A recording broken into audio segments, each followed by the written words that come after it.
মাঠের বাইরে থেকে আরও একবার বাংলাদেশকে ব্যাপক আক্রমণাত্মক মন্তব্য করে বসলেন বীরেন্দ্র সেবক। হ্যাঁ দর্শক, তিনি আজকে সম্প্রতি দেওয়া এক সাক্ষাৎকারে বলেছেন, ভারত বাংলাদেশের স্বাধীনতায় সাহায্য করেছে, তাদেরকে ৬৭,০০০ কোটি টাকার ঋণ দিয়েছে, প্রতি বছর ১২০ কোটি টাকা সহায়তা দিয়েছে, খাদ্য সংকটে খাবার ও অর্থ দিয়েছে, আজ তারাই আমাদের চোখ রাঙাচ্ছে। এখন কথা হচ্ছে, বীরেন্দ্র সেবক ভারত বাংলাদেশে দেওয়ার চেয়ে যে বেশি পরিমাণ নিয়েছে সেই কথাও তো বলতে হবে।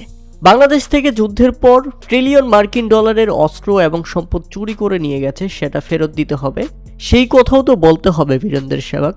আমি যদি আপনাদের বলতে চাই, স্বাধীনতার ৫৪ বছরেও ভারত বাংলাদেশ থেকে শুধু সুবিধা নিয়ে গেছে, কখনো দিয়ে যায়নি।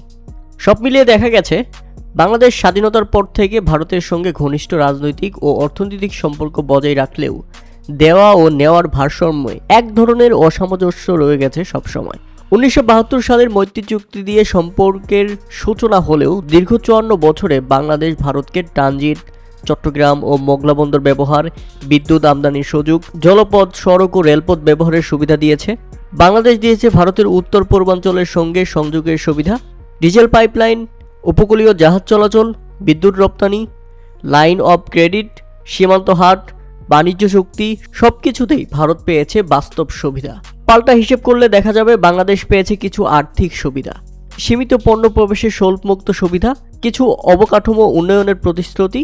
তবে প্রতীক্ষিত তিস্তা পানি বণ্টন চুক্তি এখন পর্যন্ত হয়নি। ট্রানজিট থেকেও পায়নি তেমন কোনো আর্থিক সুবিধা। ঋণ সহায়তা দিলেও ভারতীয় পণ্য কেনা, ভারতীয় ঠিকাদারদের কাজ দেওয়ার শর্ত, প্রকল্পের নাম ও উপযোগিতা নিয়েও আছে নানা প্রশ্ন। মোটা দাগে বলা গেলে ৫৪ বছরে ভারত কৌশলগত ও অর্থনৈতিকভাবে বেশি লাভবান হয়েছে, যেটা শুধু বাংলাদেশকে ব্যবহার করে। আর বাংলাদেশ অপেক্ষা করে গেছে শুধু প্রতিশ্রুতি, প্রতিদান ও ন্যায্য সুযোগের অভাব। এখন পর্যন্ত সেটা চলমান। প্রিয় দর্শক, বীরেন্দ্র সেবককে নিয়ে আপনাদের মতামত অবশ্যই আমাদের কমেন্ট করে জানাবেন এবং তাকে এক কথায় কিভাবে প্রকাশ করা যায় সেটা জানাতেও ভুলবেন না।